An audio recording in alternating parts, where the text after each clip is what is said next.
জাহান্নামের অতল গহ্বরে আগুনের ছোঁয়া লাগে এক ধরনের গাছ হয়, কাঁটাযুক্ত দুর্গন্ধযুক্ত একটা গাছ, এটার নাম জাক্কুম। জেনে রাখবেন কি নাম? জাক্কুম। বিশ্বনবী বললেন তিরমিজির বর্ণনায়, জাক্কুমের একটা টুকরা যদি আল্লাহ দুনিয়াতে ফেলে, পুরো দুনিয়াটা দুর্গন্ধে সয়লাব হয়ে যাবে। পুরো দুনিয়ার মানুষগুলো জাক্কুমের গন্ধে ওই জায়গায় শেষ, পুরো দুনিয়াটা নষ্ট হয়ে যাবে। ওই কাঁটাযুক্ত জাক্কুম তাদেরকে দেয়া হবে, ক্ষুধার চোটে জাক্কুমই খাইতে শুরু করবে। আহা, খেতেও পারবে না, গিলতেও পারবে না, এবার কয় পানি দাও। জাহান্নামীদের জন্য 4 ধরনের ঝর্ণা আছে।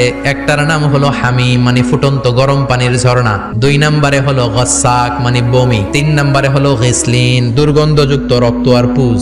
4 নম্বরে হচ্ছে মোহল, পোড়া তেল। খা, দাউ দাউ করে এগুলো থেকে আগুন জ্বলবে, তৃষ্ণার চোটে এগুলোই খেতে চাইবে। এগুলোর পেয়ালা যখন মুখের সামনে আসবে, এগুলোর উত্তাপে গালের গোশত, চোখের গোশত, কপালের গোশত গুলো ঝলসে ঝলসে পানির মধ্যে পড়ে যাবে। তৃষ্ণার চোটে না পেরে ওইটাই গিলবে, যেখান দিয়ে বেরোবে কেটে ছিঁড়ে শেষ হয়ে যাবে। দিস ইজ জাহান্নাম। আমরা জাহান্নাম থেকে পানাহা চাই, চিল্লায় বলেন ঠিক কিনা?